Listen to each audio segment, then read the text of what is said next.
So I heard that you want to be a BS artist. Well, you have come to the right place, as long as what you mean by BS is behavioral science. I know, maybe not as much fun as the other kind of BS artists, but that is what we're doing here today. So this series is all about learning the fine art of using behavioral science tools to motivate action for the planet. Because sometimes these behavioral science tools get sort of thrown around like, just nudge them to do it, or let's gamify it. And that sounds really fun, and oftentimes these tools work really well, but only when they are the right fit for our project and we design and implement them effectively. So this here is all about helping you do that so that you use these tools to its intended purpose and in a way that's actually going to motivate people to take action. Today we're talking about feedback loops. So here's a quote that defines feedback loops by Thomas Goetz. Feedback loops provide people with information about their actions in real time, then give them a chance to change those actions, pushing them toward better behaviors. So it's sort of a simple idea, right? We make an action and there's a reaction to that, and we get feedback from the actions that we did. And this cycle helps us learn, did we do something well, and therefore let's continue to do those things well?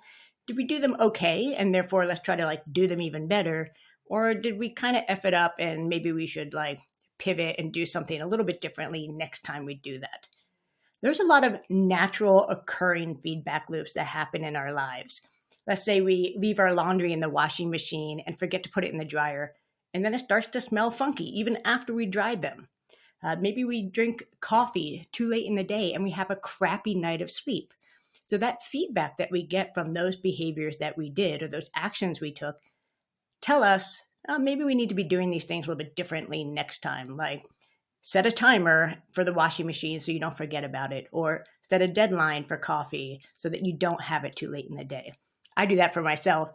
I cut myself off at 11 a.m. for coffee, so I make sure I don't have a crappy night of sleep due to caffeine. There's plenty of other reasons why I might have a crappy night of sleep. My spouse is really good at setting timers for the laundry. I'm still in the feedback loop of learning how to do that. And many of you have seen this meme, which I think is just a hilarious feedback loop around washing spoons in your sink. You get it on the backside, it's doing well. You flip it over and oh gosh, the water's all over me. So naturally occurring feedback loop. But we can also intentionally design feedback loops to give information to our audience that helps them adjust or continue their behavior to achieve a behavior goal that we're asking them to do. This is a great example of that. I'm sure you have seen this driving somewhere. Typically they're flashing because typically we're going too dang fast. But this tells you what the speed limit is. It tells you how you are doing relative to that goal, the goal being to drive at the speed limit. Just want to make sure we're all on the same page of that. We're supposed to go 30 when it says 30. So this tells you you're not quite doing the intended goal. You should adjust, essentially slow down. This has shown to work so much better than the cutouts of a kid looks like he's crossing the street. It works better than speed limit signs just on its own, works better than speed bumps. It works better than those signs that say, drive like your own children live here.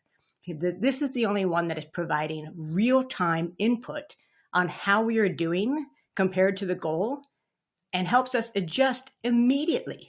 Most people slow down and they stay slowed down for several miles even after seeing these signs. So these are the kind of things we want to think about with our own behavior change programs is where does feedback loops fit and can we provide that real-time feedback to our audience so they can either keep doing what they're doing really well at or adjust and pivot to get better along that journey. But feedback loops is not necessarily going to work for every single project. So you want to make sure it's going to be a good fit for the goals and outcomes that you're hoping to achieve through your program. So they work best when the audience has that existing desire and drive to achieve the behavior change goal.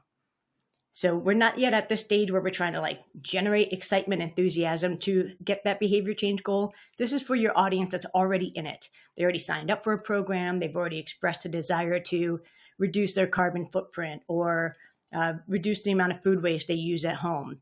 And they want help doing it. So feedback loops is part of this process of helping an audience with the desire and interest achieve their own goals of that behavior change. Typically, these are projects where ongoing practice is really important to make that behavior change stick. This is something where people need to know, are they on track? Are they getting there? Are they making the kind of productive, constructive progress that they want to be making? So feedback loops help them know that they're heading in the right direction. It can also be helpful for projects where maybe it's not like a long journey to get to the end goal, but we need people to complete a bunch of different steps to, let's say, reduce the amount of energy they're using at home. So maybe one of them to change a light bulb, turn down the thermostat, adjust the nighttime settings at home, all of that, the whole long list of things that we want people to do to reduce energy at home.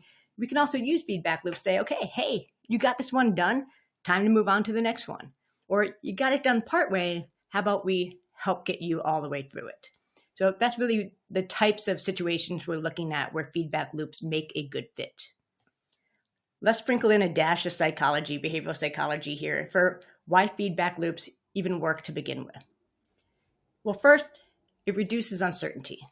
Anytime we are starting a new journey, when our audience is kind of embarking on this new thing that they're trying to learn how to do, it's pretty daunting at the start. We are not really sure if we know how to do it. We don't really know what we're supposed to be doing.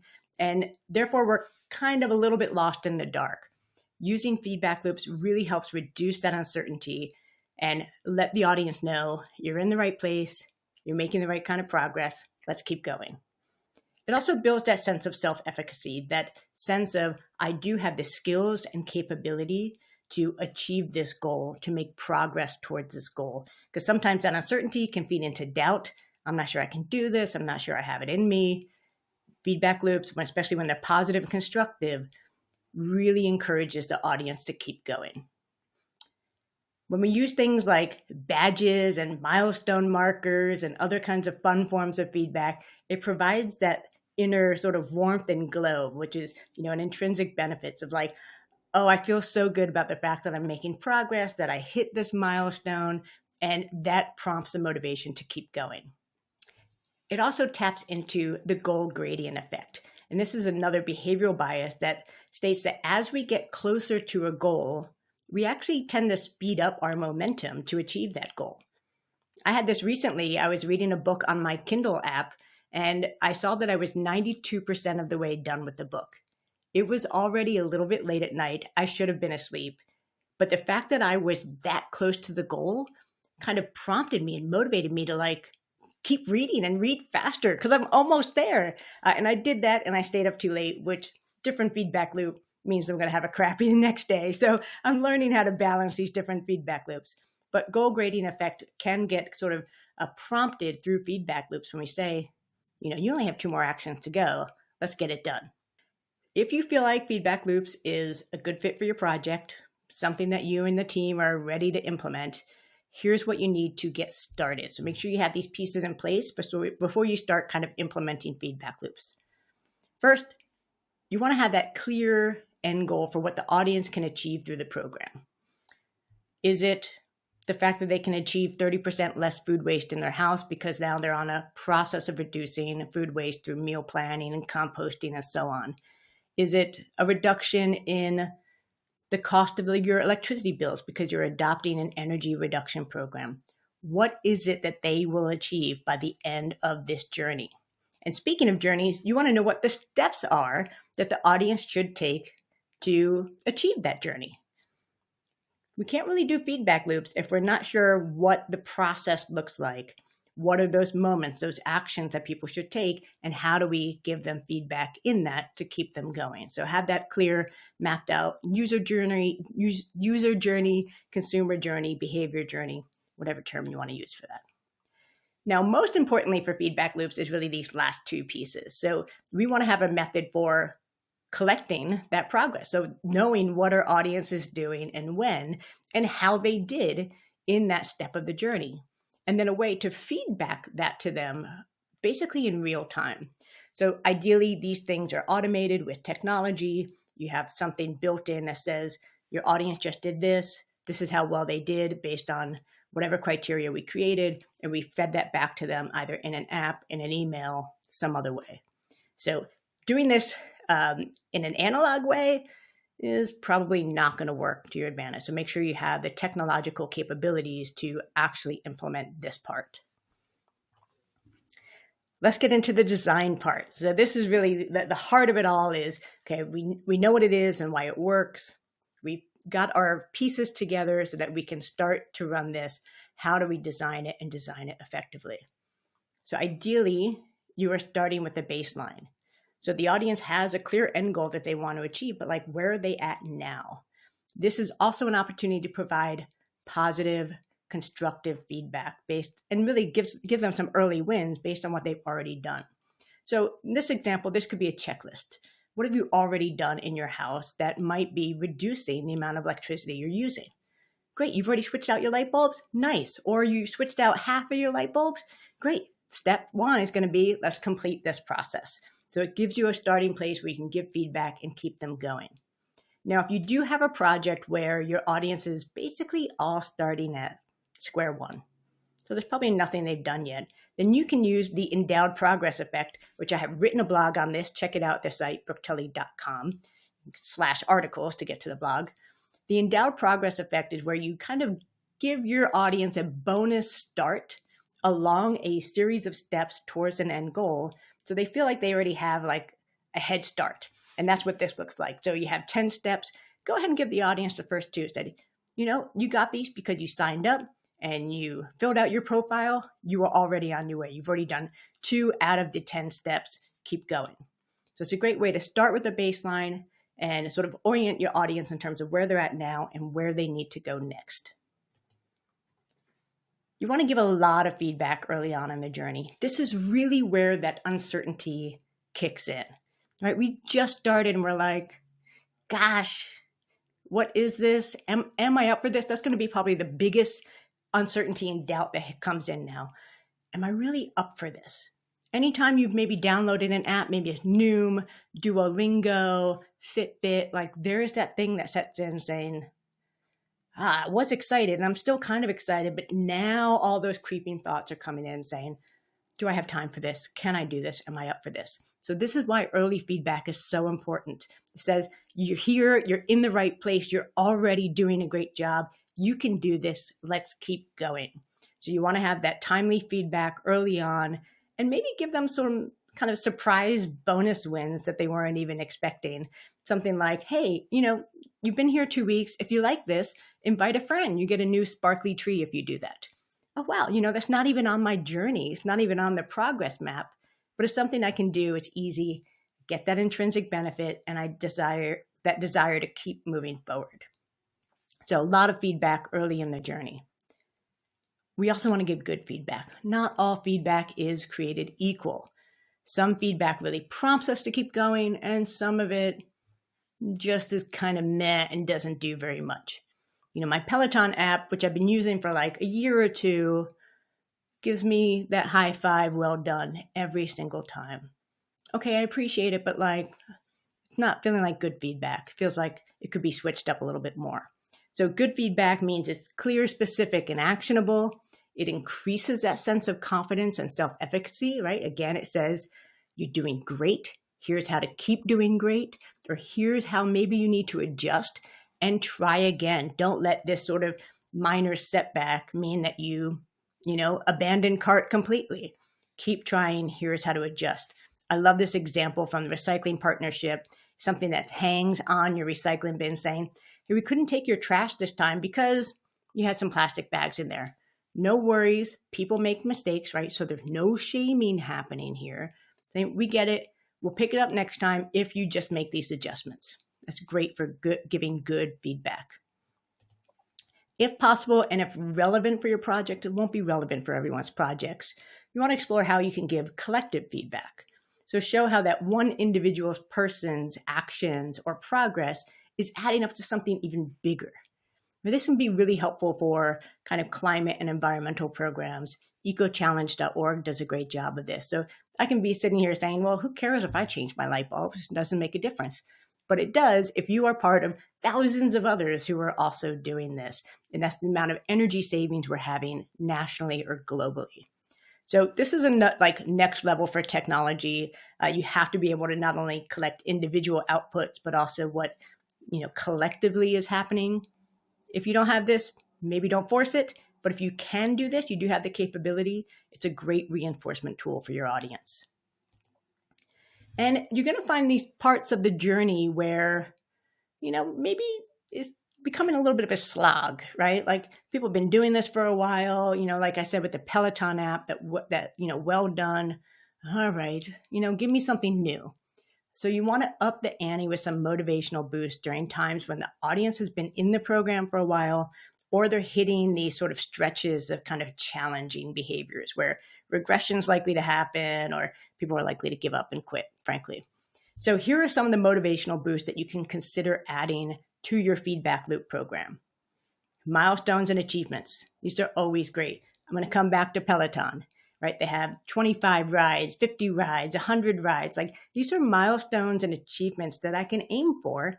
And this is really where that goal gradient effect kicks in. Like, I'm close. I've got 98 out of 100 rides. I'm going to get 2 more in this week or maybe today, right? Really ups that motivation and gets a boost going from your audience. You can use things like streaks and badges.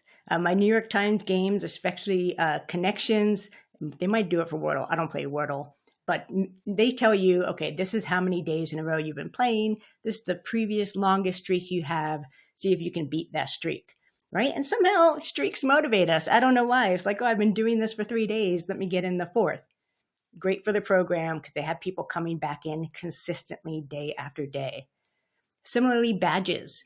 And badges can sometimes overlap with milestones, but we have more room for creativity with badges of, you've been a top contributor, you've been the most social because you invited so many other people, you've been a, star performer. You can, again, really come up with these things based on what's relevant or appropriate for your program, but it provides that real sense of intrinsic benefit to get people to continue moving forward. Lastly, you can explore doing contests and competitions. These are kind of time-bound things. So like, let's skip Amazon for the month of October. It helps you get a spike of activity. It also can be great for getting a spike of collective activity. So not just me doing it in my app, but all of us are doing it in our apps all along the same time. So again, it kind of just motivates that idea of like, let's get this done now. And the more that we do in this time-bound period, the more impact that we'll have. So these are all different ways that we can up the ante with the motivation to keep people going. Lastly, you want to keep tracking and assessing. Where is your audience getting stuck or stalling? Where are they tumbling on this conveyor belt and they're not moving forward? Really, that's the thing that we want to be looking at. Where is the audience not moving forward anymore? And that then raises questions that we have to answer. Do they need additional resources or support that we can provide? Do they need a different kind of motivational boost that we haven't used yet? Or do we need to adjust the type of feedback we're giving? Maybe they've gotten bored with the feedback, or that feedback is no longer relevant to where they are in that journey of change. Well, I hope you enjoyed this episode on feedback loops. This is part of my series on becoming a BS artist. Again, the BS stands for behavioral science, not the other kind of artist. That'll be another series, maybe for another day. So check out the site, brooketelly.com. I have a complete booklet that includes discussions and how-to implementation guides on several other behavioral science tools, including gamification, scarcity, and choice architecture. And certainly there's other videos on the topic as well. So enjoy, hit me up if you have any questions, leave comments below, and smash that subscribe button. I think that's what I'm supposed to say here. All right, thank y'all. Take care.